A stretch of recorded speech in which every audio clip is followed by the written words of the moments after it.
Now on PG Podcast Network, it's time for the year-round carnival with Vince Accardi and your host, Racetrack Ralphie. G'day, thanks for tuning in to Year-Round Carnival, where each and every Monday, Vince Accardi from Daily Sectionals and I have a deep dive into what happened at the main racing venues. On Saturday, it was Caulfield in Melbourne, and it's Sydney, it was Randwick. Hello, Vince Accardi. Good morning, Ralphie. You'd be happy. Melbourne won. Shut the door. Yeah, go D's. Yes. And the Tigers for you too. Oh, did Richmond win, did they? Yeah. Oh, goodness me. I only just caught it yesterday. Melbourne, I didn't even know if Richmond won or lost, though. Oh, very good. That's good. I'm happy. I know how immersed you are, mate. Let's start with Randwick. You wouldn't believe it. The rail was out 6 metres and the lanes didn't move again. They don't move, Ralphie. They don't move at all. And it was like picture book. If you lane 7 to 12, where all the action was, probably more like 9 to 12. No doubt. Now, if I look at the helicopter view of your IVR report here, the home straight's played pretty well. It has. I felt the track stood up superbly, Ralphie, overall. When you sort of look at the conditions of the ground, I ended up making the overall adjustment minus 2.39, which is a couple of lengths deeper than what the standard algorithm was, which realistically for this time of the year and given, the sort of, weather that's been floating around for the last 3 or 4 weeks, to realistically be S5 type scenario, excellent, yeah, really. No doubt. We'll pick the eyes out of it like we do at this time of year, Look through a few fundamentals. Start with race 1 because I want to ask you about, so Tomato Toasty, what a name that is, but I want to ask you about the runner-up Crossbow. That's 2 starts in a row where he's really hit the line hard. Now, not a big overall IVR figure, but gee, well, I've often seen these late season 2-year-olds, early season 3-year-olds of Chris Waller's just continue to grow when he teaches them to relax and hit the line. So how good has the sprint been in his 2 runs this time in? Yeah, I feel this one's super hidden in the sense of current performances. I mean, the trend, Ralphie, first up this campaign, minus 5.5, in a horror race shape, 6.5 below benchmark. This is Canterbury. First section in the mid, minus 10.1, then a booming 2.5 above last 400. That's like pretty much over the last 400 metres, you're talking about a 2-second, in excess of 2-second squeeze. And then it gets out into the race on the weekend, and the horse is travelling 13.5 lengths below benchmark. First of all, the move in the middle, very solid, around 10 lengths, not quite 2 seconds, but then the thumper was still there, a +3 last 400 metres, and in particular the last 200 metres being that it was 3.6 above, and I just sit back and say this is 1400. This horse is obviously relaxing, can get more distance, has excellent sustained capability, and this has probably got a very lethal sprint given the right setup and circumstances. It's going to smash the benchmark level. When a horse like this, and again, just to talk in generalities, because it's a good time of year to be learning, but I've often seen with your IVR stuff, Vince, that some horses, particularly of Chris Waller's, when they're emerging, he's so intent, I would say, in teaching a horse to relax and then work their way through it, that sometimes their IVR figures can be quite low. Yep. And the main reason for this is there's only so much you can make the adjustments for in the moment. And when there's just no tempo in the races, I mean, this horse hasn't been in any tempo at any race start. Now, of course, it's very first lifetime start. I mean, the Raws are minus 25.5. You know you're on a heavy track, Ralphie. Yeah. And now you get this situation where, and mind you, that horse doesn't handle real heavy ground, where there's no pace. You're not really getting the true capability of the horse, and there's only so far you can push the needle without being stupid, because you need to use that figure into the future. The positive is this, even despite the adjustments I gave to race 1, which was 8, it was an 8-length adjustment, Ralphie, right? It's probably, could you have gone 10? Maybe, but in the balance of the day, it's probably unfair when you look at the whole race and you just allow things to sort of take place. And like you said, you highlight these horses, you know that there's more to come, and the 3.8 below benchmark is only another stepping stone because it's already almost 2 lengths up on the previous run and trending hard towards benchmark. I feel that's, without being silly and just, going another couple of lengths, say, okay, it's a -1 horse. Well, you don't know if these young horses, they still a run-to-run proposition at the moment. We'll skip the next two. Race 4, and it's easy to pick the horses that work home, but again, the track pattern suited those on pace. What I liked about the runner-up Stardeal, Vince, is that he's a horse, I think he's looking for more ground now. What's your take on him after running second over 1100? What are we going to say about this Stardeal? His first 2 runs this campaign, when I take a sort of closer look at, again, not showing a lot of tenacity in terms of speed early. The first up run was like 8.5 below benchmark first section. That was 11.50 on the Kenzo. And even the 1100 metres, that was 5.7 below benchmark. And then we revert back to the run on the weekend, and here's the horse going 4.3 below benchmark. Reasonable move in the mid, Ralphie, going from 4.3 down to 1.3. It's almost a 3-length squeeze. The last 400 metres, 0.8 above benchmark. That, I would say that's in line with where the horse's capabilities. The hard part is now, how much can the horse progress further from the -1.9? And is he really going to take that to 1400? I'd say yes, he will take that to 1400, but there's no signal that indicates that perhaps this horse is going to be able to smash through that barrier over longer distance. He's still a horse that's probably building. So a horse like Arbelor in race 5 was able to surprise the market. I wouldn't say shock the market. It was $14, and it was an on-pacer. So again, you should have promoted him anyway. But on a day where on paces were advantage, it seems like Alicia Collett's ridden this perfectly though. But it's a mare imported by the look of it, unless I could have other pace wrong. But it's an imported mare, and it looks like she switched on here. The horse is switched on, and really, Ralphie, this is one of the runs of the day. When you sit back and have a look at the profile of what's actually happened, the horse has stepped up from 1,400 metres to 1,800 metres, has gone out virtually benchmark through the first 1,000 metres. That's good pace for a horse that's stepping up first time to 1,800 in the prep. A little bit of a breather in the middle, reduced its pace by around 2.5 lengths.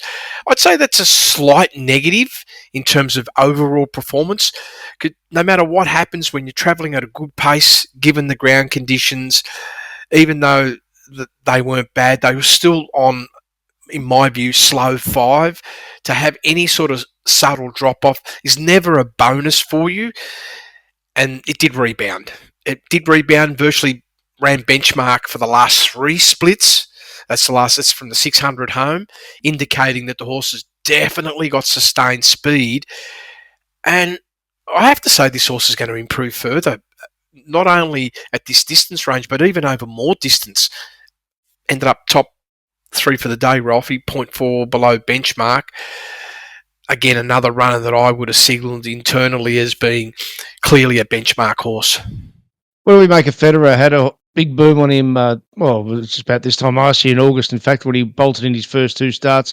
Obviously, something went amiss after he got beaten at odds on at Caulfield, missed 259 days racing. I thought he might have been ready, but maybe one more, or do you think maybe there's a problem with his ceiling now? No, you're bang on the money, Ralphie. 5.8 lengths below benchmark. Now, it is in the zone, right, in terms of where you want to be. But realistically, if you look at the setup, the horse that's run second's travelling 3.3 below the first split time. The horse that's run fourth has run 1.9 below benchmark through that first split time. This runner, 5.8. The best of the back markers, Ralphie. Giving you a couple of little hidden nuggets there. Number one, probably, even though we've got the elastic bag inside 6, it was probably a lot tougher than normal. And this horse has accelerated enormously in the middle, 4.5 lengths, and then you can't deny the last 400 plus 3.4. And I actually tagged this as one of the top 2 runs of the day. Right. Okay. Well, one And worth a big keeping an eye on. improver. Yeah. Stablemate Royal Supremacy won the 6th with no form whatsoever leading in his 2 runs, as in is an import. And had he had anything on his overseas profile to say he had this in him, or is this just a switch on run and now we can go on with it? Yeah. Well, let's just take one look at the stable. It's so good, Ralphie, at what they can do. Well, from an overseas point of view, the horse has pretty much shown that it's around that 1.5 below benchmark type runner. So running 1.7 below in this particular race is in line with its OS profile. I felt that the first 2 runs were really interesting. The one at Scone didn't really do much through the first 2 sections, but how do you run 14th and still run an 8.2 last 400? So that's one aspect that you can look at. And then goes to Randwick, finds itself in a situation again. We're on very wet ground. It's gone 9.5 below benchmark. Nice move in the middle and completely blew up over the last 400. So that's probably what made, from a form perspective, what do you do with this horse?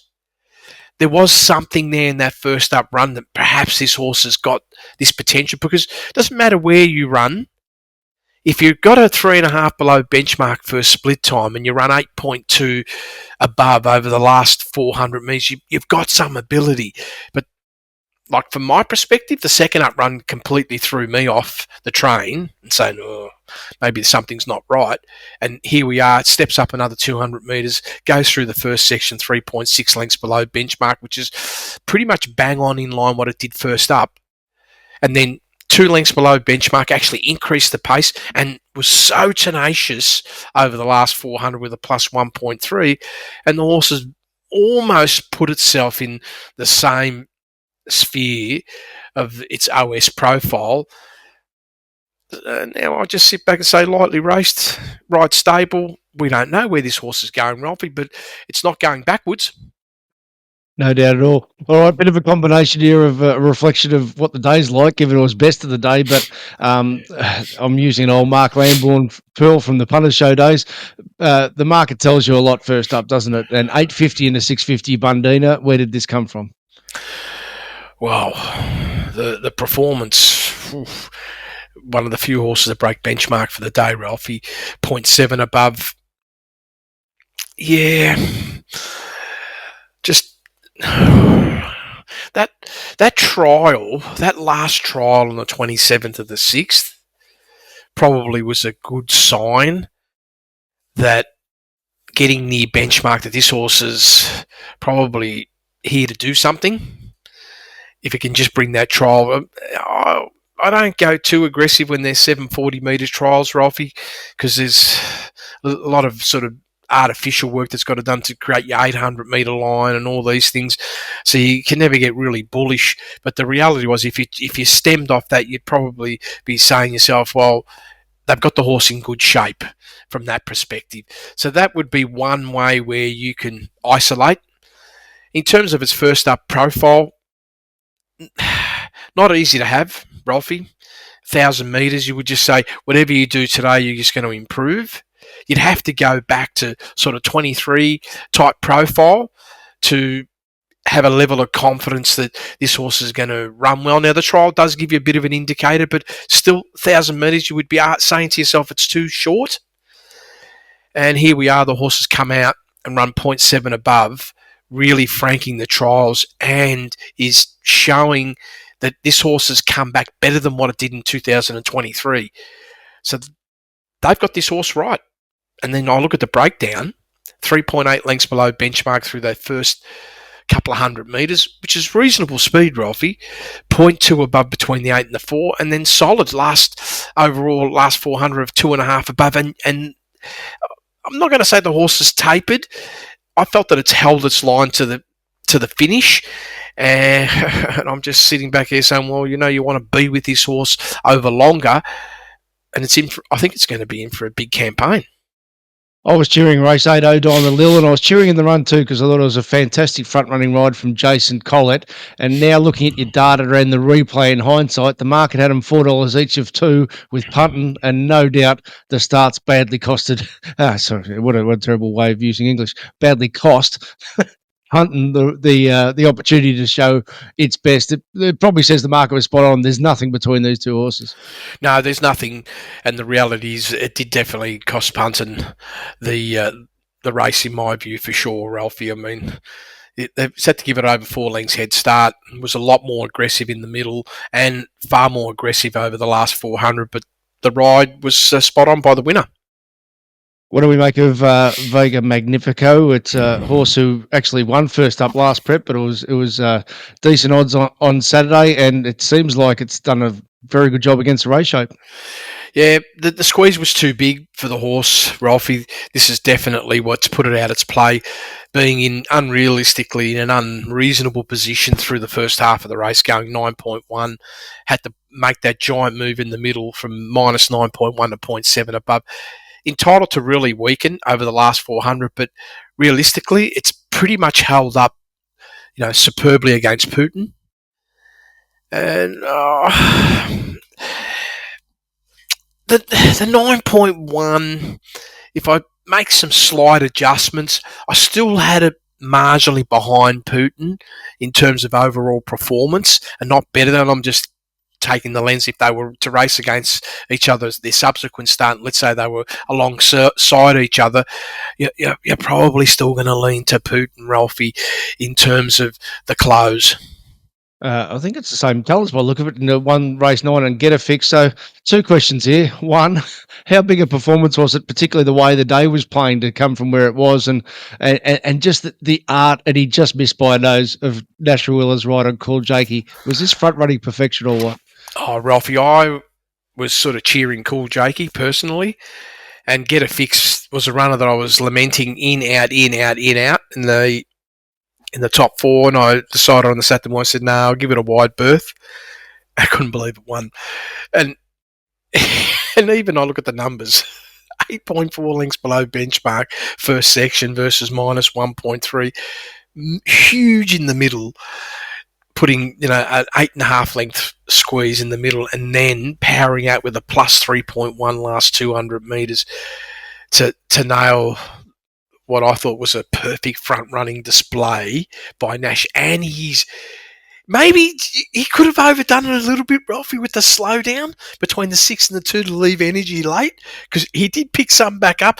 Was that the difference? Maybe if it was just a little bit smooth. Now I'm clutching the straws here. Between the 6 and the 4, the horse has lost 2.4, so he's easing the horse up to save something late. And maybe he felt it. Maybe he thought the horse was done enough work through the first 2/3 of the race and need to give him that little bit of a breather. And ultimately, well, it was a head bubble, wasn't it? No doubt. And by the way, if you want these type of numbers that Vince is talking about here, you just get Sizzlers, which is via my website, racetrackralphie.com.au, and you get the post-meeting report, and this will make a lot more sense of the numbers. Speaking of the numbers, Caulfield, I'm looking at this, and what we have, Vince, and this is zero criticism of the curator, is a typical winter day where between that sort of dead pocket, I call it, at the home turn at Caulfield, it just doesn't get any sunshine, and that really affects the overall numbers on the day. Probably not as bad as what we've seen in the past. Yeah, which is the good news, because I mean, when you look at it and say, okay, to the 800 we're minus 1.3, and then we go to the 200 we're minus 1.6, and that section that we're talking about is minus 2.5. Usually that could be a minus 4 or 5, which makes it even a greater issue. But just let's say a length difference isn't the end of the world, and held up, in my view, a lot better, because we were genuinely on wetter ground here for sure. All right, let's pick the eyes out of the meeting. We'll start with race 1. They just wanted to absolutely truckload Signature Scent. Now, it's hit the line hard. Its Bendigo win was again with good late closing speed. Thanks Gorgeous, a bolter's odds nearly pinched it. And this is the dynamic of a mid-race slowdown, Vince. If the entire field cops a slowdown, it becomes leader advantage. Yeah. And And the hard part's this. I mean, it was monster slowdown. Monster slowdown in the sense of how far below benchmark they've gone. Like from minus 3.9 all the way out to minus 9.2. And even if we're adjusting for that section of the ground, and we know that the variation should be roughly a length more, they've gone excessively slower than that and really cramped it up just for a big sprint home. Yes, so that does give advantage to the horses that are up on that group pack of the lead. Mind you, this horse wasn't hard, off the leader. It was a little bit further back than I'd say perfect given the situation, and maybe the slowdown helped the horse in the sense of bunching him up. And you just can't deny that last 2 and 400 though, Ralphie, almost breaking benchmark for the last 400, broke it over the last 2. Score probably not realistic, minus 11.7, and no doubt could be, if I look at even on the adjustments, we ended all the way down to minus 4.7. I'd say that's about reasonable. Could be another length or two to come. Race 2. Look, this is one of the many reasons I love working with the numbers that you provide, Vincent, and that is you can compare race to race situations. So in race 2, it was over 1100. In race 1, it was over 1100, and in the main race of the day, the Bletchingley, was over 1100. So I thought Chatavar was ready to run a really big race first up, and I just thought all John Allen has to do is be neutral on it because there's so much speed in this race. Just don't be part of the lead pack. Well, he was part of the lead pack, and he blew out. I say this as a preview precursor to then asking you, this race was significant speed through that heaviest part of the track, and no wonder every on-pacer blew out in the finish, and the placings were all rock-hard fit horses. Yeah, it's true, Ralphie, if we're looking at it from that perspective. But again, we did that little bit of work about what the middle's really worth, that critical section. Probably, we can only really tag on about a length. So I look at it and say, let's look at it through the prism of the winner versus Chatavar. There's a length variation between the two in that first section. So that length definitely helps in the overall scheme of the performance. But then in the middle, they're virtually sort of identical. And Chatavar's probably had to do that extra bit of work to hold its position, given that it's done more work early. But then you look at the blowout. The blowout was significant. That's what I'm saying. And this all comes back to exactly what you're saying, that this horse is going to improve hugely off that run. Without a question, it's going to be a big improver. 140 days to be able to do that, and it's entitled to weaken. And this stable, when you look at this stable, they don't typically have them screwed down early, Ralphie, which means that what you see in terms of deterioration late is fair and reasonable, knowing that this horse is probably going to come on several lengths from that run. And if it had to meet the same field again and run to the same race pattern, it's fighting at the finish. We'll skip the next one. This is, again, just a bit of a banter about fundamentals at this time of year. Race 4, I looked at this, Vince, dead set. Since I've worked with you, there's no way this has ever happened before.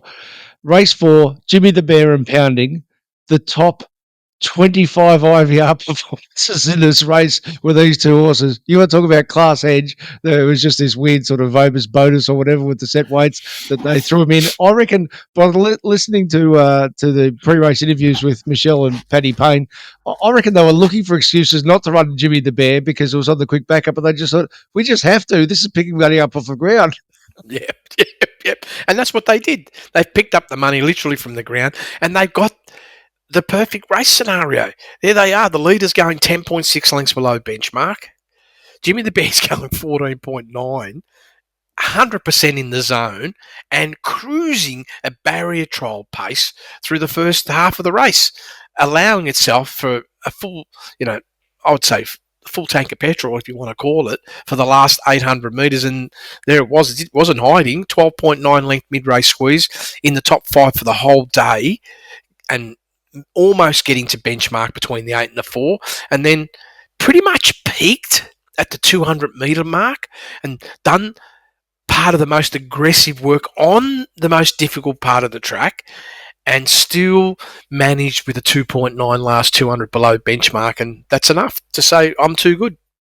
The context of the 10.6 lengths below benchmark lead speed was the very next race, because the leader in race 4 would have been, ready for this, listeners, 17 lengths off the lead at the 800 metre mark in race 5.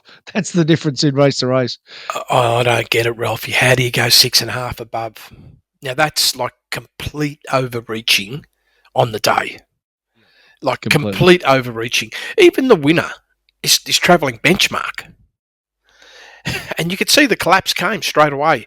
It was over at the halfway mark. It was dead set over, Ralphie. I mean, the leaders finished last.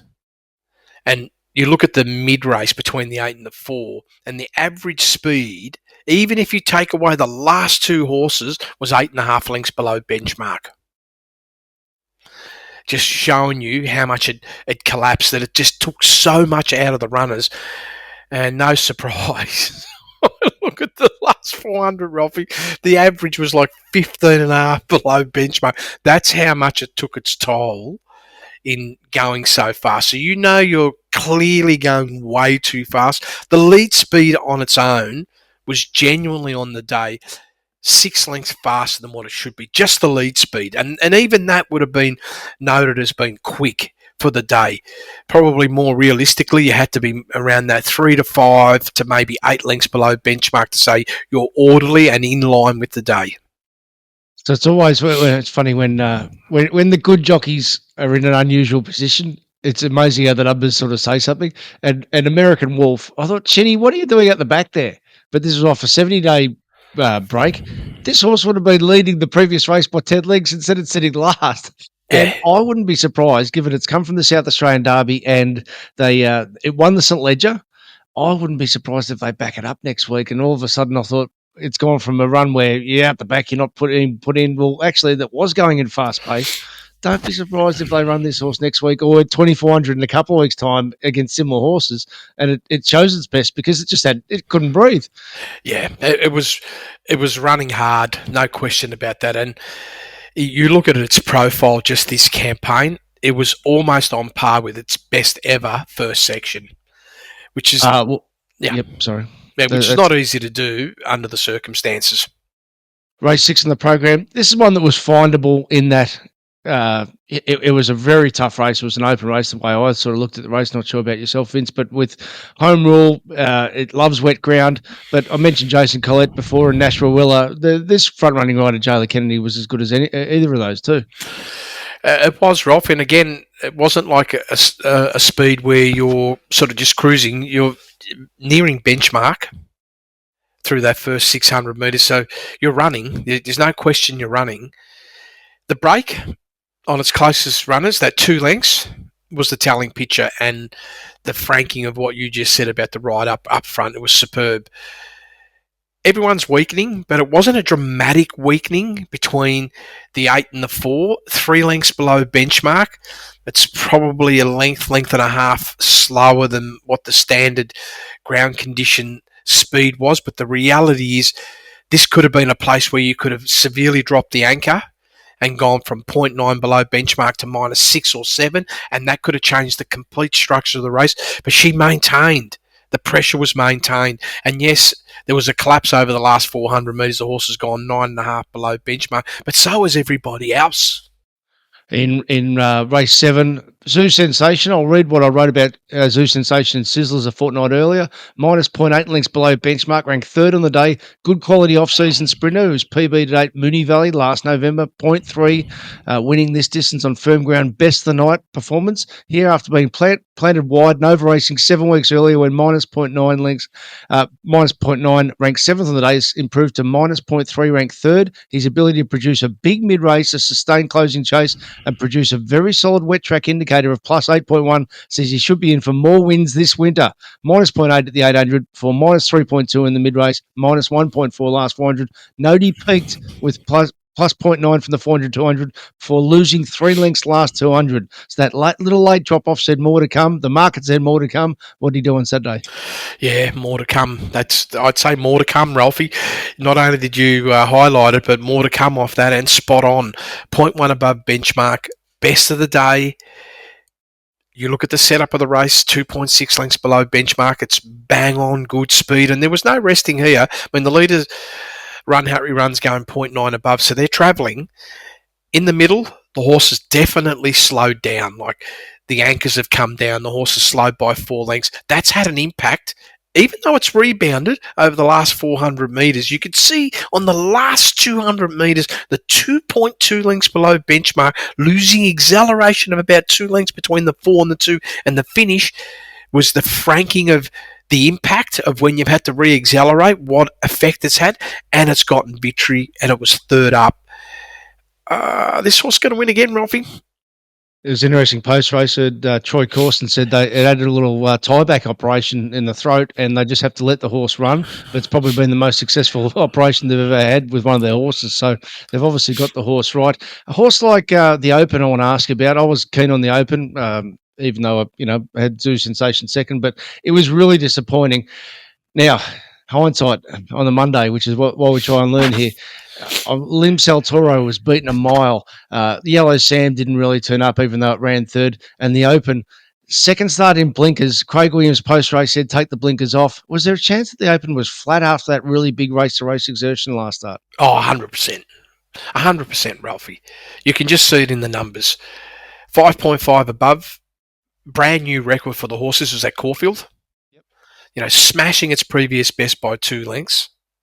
And if you look at its general output at that distance range, where it's like at its most comfort, what I call the true comfort zone, and the blueprint of the horse, it's a 2 to 3 length below benchmark first section horse.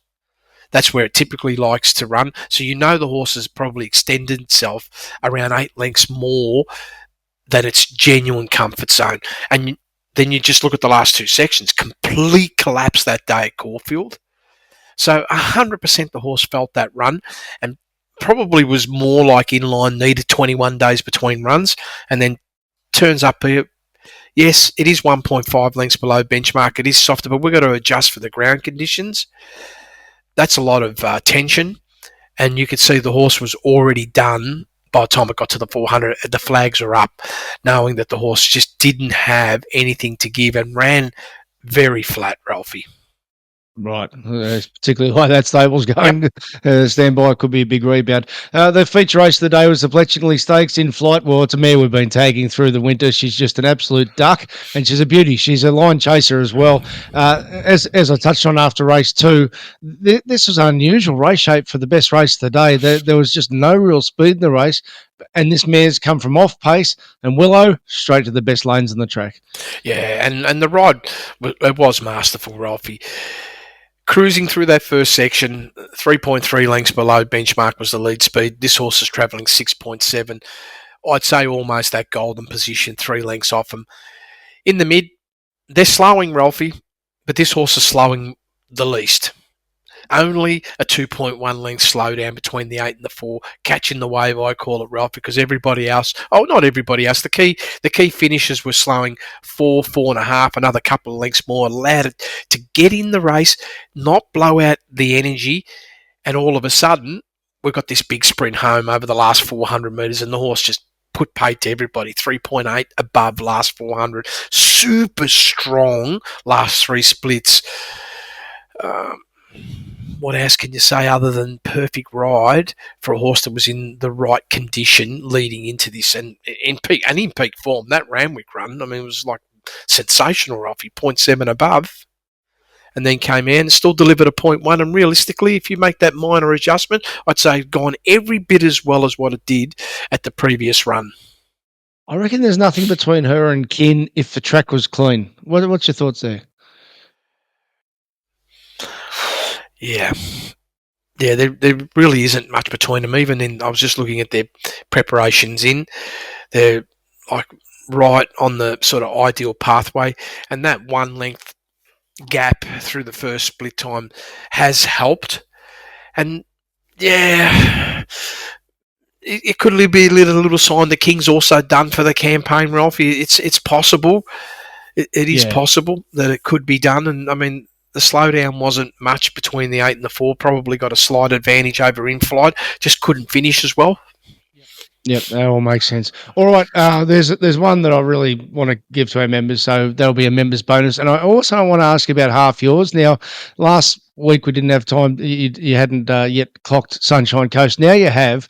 Our Group 1 members got the IVR data report, but rather than me do a write-up, I wanted to speak to you about it because I think this is a pretty special horse that the McAvoys have got. There was just a couple of signs that I really made my head roll off. And what about, I'll ask you about some key chances in the Ramornie at the Grafton meeting this Wednesday as well. That'll be for our members bonus. We're not here without our members, and our members support the fact that we're independent, corporate bookmaker ad free. If you'd like to become a member, go via my website, racetrackralphie.com.au, all of Vince Accardi's work via dailysectionals.com.au. Thanks for listening to Year Round Carnival.